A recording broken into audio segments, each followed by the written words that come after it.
Hey everybody, and welcome back to the Full Circle Network. I'm editor-in-chief of FullCircleCinema.com, Jackson Hayes, and today we are here to review the first 3 episodes of DC Universe's Doom Patrol Season 2, and today I'll be joined by head writer Jacob Campbell.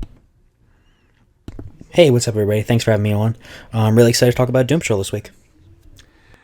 And we got writer Colin Stessner with us today as well. Hey guys, can't wait to talk about Doom Patrol and talk about why Jacob took a long break there before introducing himself. I had my mic muted, and I tried to unmute my mic, okay? Okay, did you think I wasn't going to throw it to you first? Well, honestly, I didn't know. Yes, I thought you didn't think so. Yeah, I know you didn't. We've had this discussion so many times. You're the highest ranking member. I throw it to first, so when it's Marcos, it's Marcos. But when it's you, it's never you. me, okay? I'm not used to it. You got to mute your mic. It's a little dramatic. All right. Well, I went back noise. I'm trying to look out for our listeners, Jackson. Okay. So yeah, we're here to review the first 3 episodes. We had the opportunity to watch them early. I know they're all dropping on HBO Max and DC Universe on the 25th of June. This review will be coming out the 20th, so there will be no spoilers. We're just going to give our overall thoughts and a few minor details here and there about what we felt about the first 3 episodes. So Jacob, I will start with you. If your mic is unmuted, what were your overall impressions of the first 3 episodes of season 2? I loved it. I loved the first episodes. Doom Patrol is my favorite show out of all the DC Universe series, and just they never miss. That's the best way I can describe it. Every episode that we watched so far from season 2 is fantastic. The characters are still awesome, and there's a lot of new issues going on with each of them that they're still trying to work through. So that was kind of interesting to see how they're gonna adapt that over the season. Crazy Jane's got some interesting stuff going on with her, following what happened last season. And even Larry still has some new moments that he's trying to work through himself. So it's really cool to see how that's all playing together. I really want to talk about Dorothy, and how she's being portrayed in the series so far, because she was a really interesting addition. I'm glad she's part of the show now, because I wanted to see how they would adapt her from the comics. And she is really great overall. I love the actress; she did a great job, and the visual effects were also really great with both her makeup and her abilities in the show. Which the way they used it is done perfectly. A lot of what you saw, I don't want to say too much about who they've encountered so far this season, because I don't want to spoil that, but they're fantastic villains, and I'm really excited for everyone to get to see them. Back to you. Yeah, same question to you, Colin. I know you were a big fan of season 1, so just give me your thoughts on season 2. Oh yeah, season 1 was fantastic, and it's the best thing. Obviously, I've only seen 3 episodes of season 2, but season 1 of Doom Patrol is the best thing the DC Universe has put out, and I think will ever put out. It was amazing. So I had high expectations for this one, and it like Jacob said, it didn't miss. The character beats are on point. I was a little nervous. Obviously, I was like, there might be a downgrade because it's gonna be season 2, but really, what it boils down to is I love it just because of how crazy this entire show is, and just how bonkers everybody is. The fact that I'm watching Robotman, who's being played by one of the most prominent actors of the early 2000s, and now he's just playing Robotman, and he just gets to say fuck every 2 seconds. I just love it so much. So I'm happy to see everything's back on track, and it's looking like it's going to be a great season with these first 3 episodes. We have 9 total, right? Yeah, 9 this season. Yeah, so it looks like with the COVID stuff and maybe some back behind the scenes decisions that they decided to cut the season, but from 10 to 9. It looked like it originally was planned to be 10, and they just cut it down. It's unclear if they're like pushing the last 2 episodes into one, or just cutting off a little early. Hopefully, we don't end up with a Titans season 1 situation where the finale is just all over the place. But I find that highly unlikely with this show, at least. But yeah, so we're gonna get 9. So we've seen a third of the season up to this point, and my thoughts are, I think that this show is, just to reiterate, it's the best. It is the best show on the service, and it's good that it's on HBO Max and it's going to get the eyes that it deserves, because it's one of the most unique shows out there, and especially in the superhero genre. And I think having the continuation of these characters is an important thing, because shows like this don't always get the recognition they deserve. But I'm glad DC and Warner Brothers is putting this on the pedestal that it needs to be on, and it's able to get the recognition it needs. But getting into the nitty gritty, I guess we can just keep it brief. We can talk about some of where Jacob mentioned Dorothy, so we'll get into Dorothy.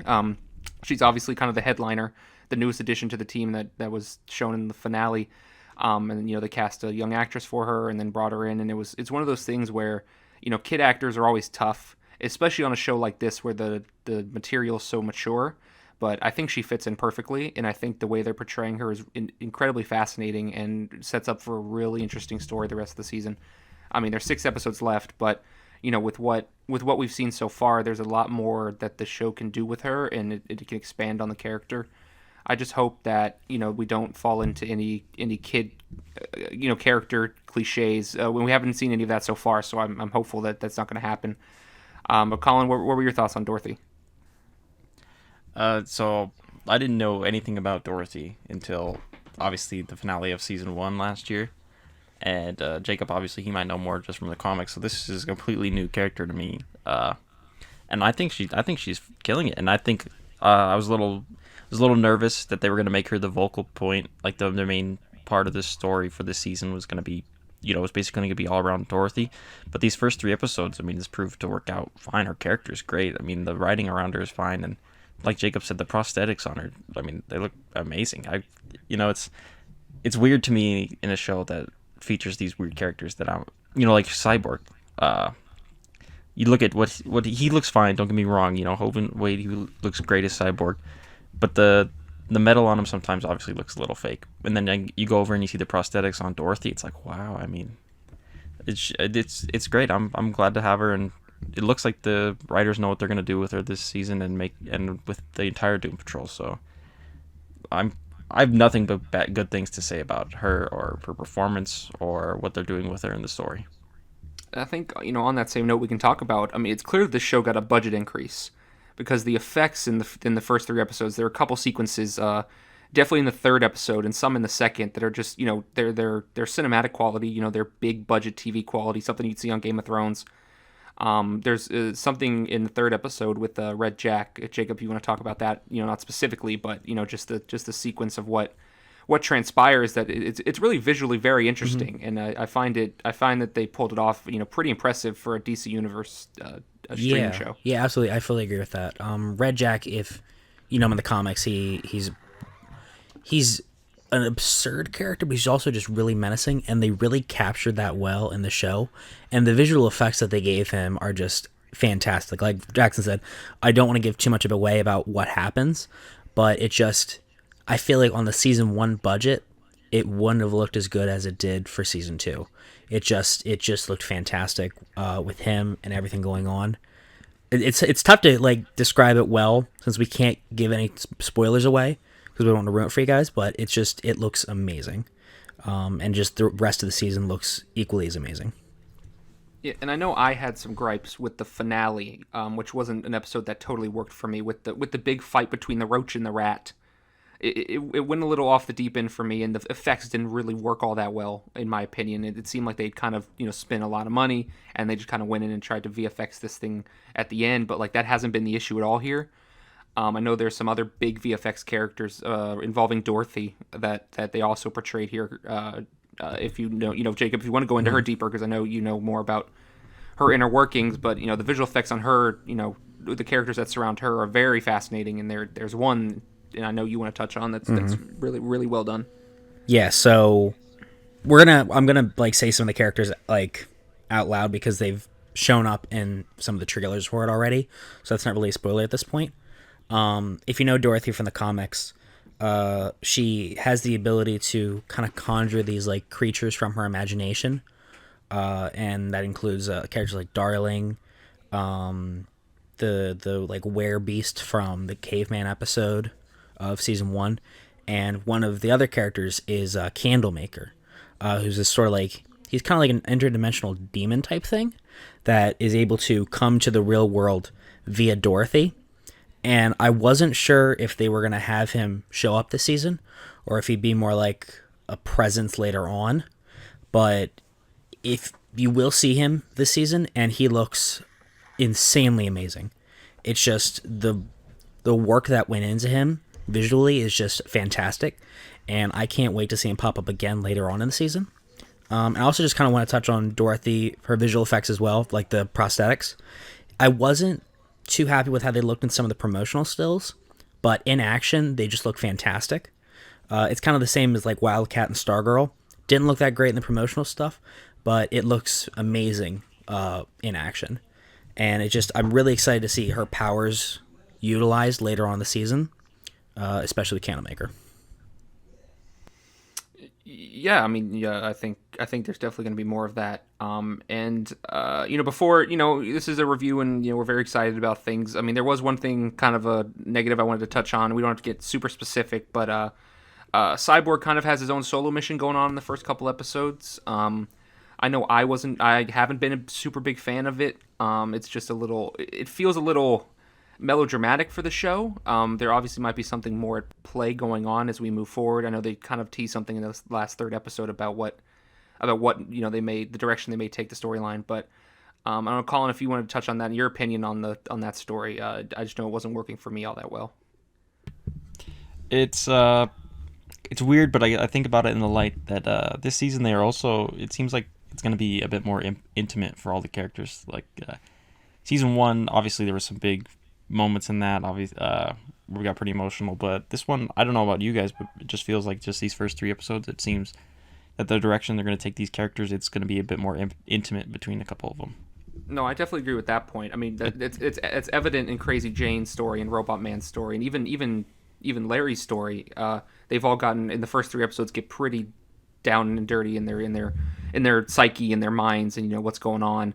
But and the same to Cyborg, and it really it's slowly becoming all of them. But Cyborg, for me, I think, I don't know if it's the storyline itself, because they always take wacky storylines with the show and they always go in weird directions. But this one just seems kind of out of place, I guess. It seems more serious. It seems more Titans than Doom Patrol. It kind of seems more. That's I didn't want to say it, but that is how I'm feeling. It kind of feels more Titans than Doom Patrol. Not that that's a negative. Obviously, I want to give it the benefit of the doubt and see where they're going with it. But right now, as it stands after the 3rd episode, I'm not sold exactly. I don't know if where it just seems like it's out of place in my mind. Jacob, what are your thoughts on that? I agree with that, actually. That's one of the parts where whenever those kind of like sequences kind of popped up, I was kind of like, okay, I kind of want to see where it goes, but I want to get back to the main action with Dorothy and the rest of the team. I feel like it should hopefully pay off later in the season, but it felt kind of like a step backwards in terms of where I want to see Cyborg interacting with the team. Because season 1, it was kind of them. It felt like they were all off on their own trying to deal with their issues, but at the end they finally came together as the Doom Patrol, as this kind of family, this very dysfunctional family working through their problems together. And it seems like the rest of the team is still trying to do that in season 2, but Cyborg's kind of off on his own right now, and I wish that was being handled a little bit differently, where he was talking to like Rita, talking to like Niles and all them to try and figure out what's going on with him. But I think it'll work out in the end, but I do agree that it's kind of very Titans-ish. I mean, he's obviously a more grounded character. He's the most grounded character on the show. He strives to be in the Justice League. He's a hero. He's not someone that, he's someone that wants something better out of life, I guess, than the crazy people. He aspires for more, I guess, and the rest of them are kind of down in the dumps. And he's been that way before, but then he goes off on his own. There's people go off on their own all the time. I mean, for different reasons and whatever. I mean, but it just feels out of place, and I would rather them kind of weave it back into the regular story, or at least make it pay off in a way. Especially since there's only 9 episodes and we're already a third of the way through the season, and it hasn't really progressed where I would like it to. But outside of that, let's touch on the Chief, because oh no, go ahead, Colin. I just want to add, I think it's a perfect opportunity to do it off a little bit and have him. You bring it back in to where he learns to also accept and join his family in the Doom Patrol, but I don't think it's going to go that way. That spoils nothing. It's just speculation. We have no. I don't think there's absolutely no direction. We have no idea which way it's going to go. But I wouldn't bet against that either at this point. But we'll have to see. I mean, it's obviously still a lot to play out, but we'll just have to let that sit for a while. But jumping over to the Chief, he was obviously at the end of season 1, things weren't very cool between the chief and the rest of them after the revelation that he was responsible for their accidents and the reason that they are what they are today. But that and obviously that plays a big part in the early parts of season 1. So how do you guys feel like they're doing the chief this season? Because I feel like it's a little bit of a different. It's not a different character, but they're definitely trying to portray him in a different light as season 2 started, as opposed to season 1. I do agree. It does seem like he seems a little bit different than the first season, but I'm really excited that he's in this season as much as he is already. Because in season 1, it felt like he was more like this kind of like supporting character that showed up every now and then, but now he's been in every episode so far, which I'm hoping that continues. And it's kind of cool to see him grow a little bit as a character too, and how he's interacting with the team and how they still feel about him. But it feels like just in these first 3 episodes, he's growing a little bit, which that's cool. And the direction that they're taking his character, which I don't know, can we touch on what they're doing with him? I don't know, is that a spoiler? Keep it. So no, you can't. Don't go specific. Yeah, I won't go to specifics. So the conflict that he's facing this season is really interesting, and it's kind of cool to see how that's being handled. And depending on what direction they take it later on, I think it'll definitely affect his relationship with the team, and that'll be interesting to see. I'm happy to see Niles at the forefront of these first 3 episodes. I think they're doing a fantastic job with these characters, and the fact that there's still that resentment that's most obvious in a few of the characters than the others. Like you said, Jacob, it felt like in season 1 he was more just like a background character that was like, oh, I'll show up at this point and that's it. But with this one, he actually feels like a main character, which he should. I mean, he, created the Doom Patrol, so I feel like it's necessary to have him in there. And he's a great actor, and we need to have his performance in there. And so I'm super glad that they're giving him a much better treatment this season than last. I mean, it's tough though, right? Because I have every single character on this show. I have like a certain amount of excitement for, and I want to see them get the limelight. Even Rita. Rita's been really good this season. I enjoyed her a lot in season 1. But when it really boils down to it, it's kind of like if it's tough for me because I love every character, but it's like I want to see Robotman and I want to see Crazy Jane. Like I want to see what they're doing, and then I want to see what Niles is doing, and I want to see what and Cyborg is a great character, and I enjoy watching what Cyborg does. But there's so many mouths to feed. You can relate it to like a football team with like a lot of good wide receivers. If you have a lot of good wide receivers, not everyone is going to get the ball every play, but you kind of want to see all of them in action at some point, and it's obviously not going to have to be the case. But I just I'm enjoying that they're giving Niles his due, because obviously Timothy Dalton is an incredible actor, and the character is so deep and interesting. Especially the way he was set up in season 1 as this old man who's been living for a long time. But I really do hope we get more into Robotman and Crazy Jane, just because I enjoy them probably the most. Well, they're by far the best. They're my favorite characters. Yeah, I mean they're the standouts. They're the standouts in a show full of standouts, and I think that's a good problem to have. But I just those characters are the ones that really sell the show for me, and they're the reason that I really fell in love with it in season 1. Mm-hmm. It just speaks volume to the quality of the TV show that we're sitting here talking about. How exactly it's like what you compared to. You have a team full of great wide receivers. Everybody wants the ball, and we want to see every player shine. And it's just when we're sitting here talking about Niles Caulder being one of the best, at least in my opinion, being one of the best parts of these first 3 episodes, especially episode 3 for me. Mm-hmm. It's like crazy because of how much. I mean, you guys obviously don't hear our conversations on this, but we talk all the time about Doom Patrol, and I'm always talking about how much I love Robotman. Oh, I know. You're the biggest Robot fan I know, and it's. I mean, it's so much to do with like the way the character is portrayed in the show is obviously very, very unique for a show like this. But then having Brendan Fraser voice it, and then from time to time seeing Brendan Fraser in a flashback, it just makes it all so much more worth it. You don't get there anywhere else. Nowhere else in the world can you get a show like this other than what you're watching. No, it's so odd that it's amazing. It's beautiful. I love it. We can just start wrapping it up here in a few minutes.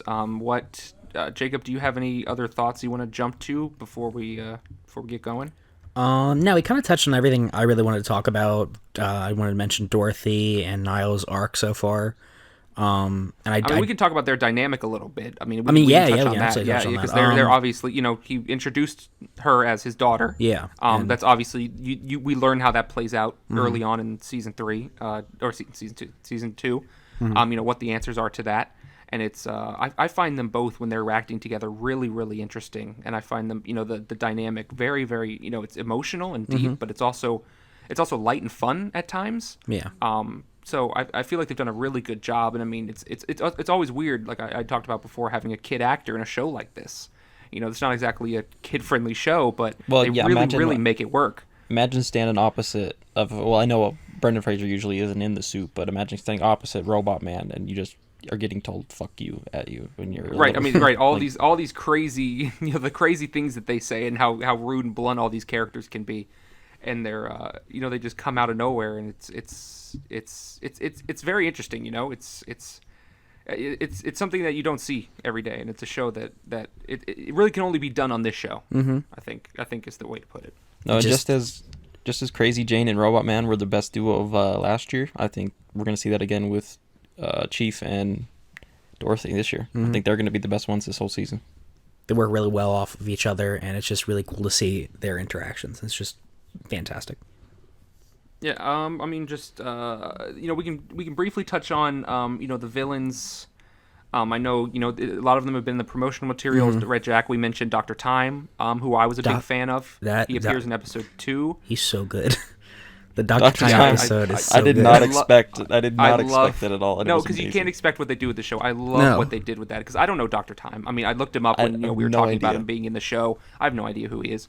But then we watched him, just like, what is this? Like, it's incredible. It's so funny and it's so original. And then the Red Jack also, it's like it's a different feel. It's a completely different feel when you go to that villain.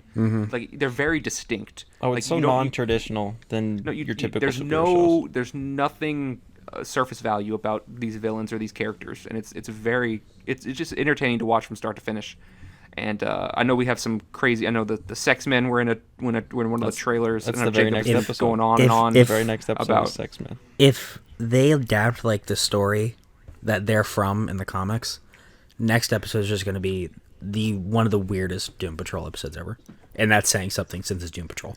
Considering we watched Flex Metello give everyone an orgasm last season. Listen, I'm all in. Whatever they want to do, I have no qualms, because I would watch this 100 times over before I watch just another bland episode of Titans. Oh God, yes. Doom Patrol doesn't miss. They don't miss. The worst episode of Doom Patrol is better than the best episode of Titans. That's so true. I mean, it's night and day, and we've been watching Stargirl, and I've been enjoying Stargirl a lot. But when you watch Stargirl and then you jump to a show like this, it's just like, because I'm not trying to crap on Stargirl. I think Stargirl is a great show for DC Universe, and I think it's going to do really well on re-airing on the CW, and I'm enjoying it a lot. But like, this is Doom Patrol's like HBO level, like high quality television that deserves to be seen by the masses. And I'm very excited that it is going to be seen by a larger audience, albeit what HBO Max did, and it's not doing all that well apparently with their launch. But I hope the people that are subscribed are able to watch it if they're not subscribed to DC Universe, because it's worth the watch, bar none. It's you have to watch the show. Oh, it's the best DC television right now, and it'll always be. 100%. Not always. I mean, not always. Obviously, Yes. Batman animated series existed, but there's tons of good DC television. I'll go on and on about the great seasons of the CW, or there's Watchmen, and there's all these great things. But this show just it's in a world, it's in a class of its own. It's not in terms of quality, just in terms of it's so different. It's unique. Yeah, it's unique, and you don't find it anywhere else. You never know what you're gonna get with like an episode of Doom Patrol. Never. And I love turning one on and not having the faintest clue what's going to happen, and then just watching the craziness ensue. It's so entertaining, and there's nothing bland about it. But yeah, I guess we can wrap up this love fest. So Colin, do you have any final thoughts before we wrap up? Just to reiterate it again, and as Jacob said it best, Doom Patrol doesn't miss. You need to watch this. All right, well, I think that's about it. That's all we can say. It's as good as it gets. Jacob, where can they find you on social media? You can find me on Twitter at JacobCamp13 at Comic Corner _. No, thank you. We're not doing that today. All right, Colin, go ahead. You can find me at Colin Setzner and soon to be at Arcade Corner. Okay. Are we announcing that now? Oh my gosh. You can find me at Jackson Hayes 67. You can follow the page at Full Circle Cine. You can check out our work at FullCircleCinema.com. Don't forget to like and subscribe. We'll be doing spoiler reviews for every episode, hopefully, and there's only 9 episodes, so I feel pretty confident that we can get them out. So yeah, we will be back. Hopefully, the beginning of June, I guess, for review for episode 4, and we'll keep our Stargirl reviews coming. So just bear with us, and we'll catch you guys later.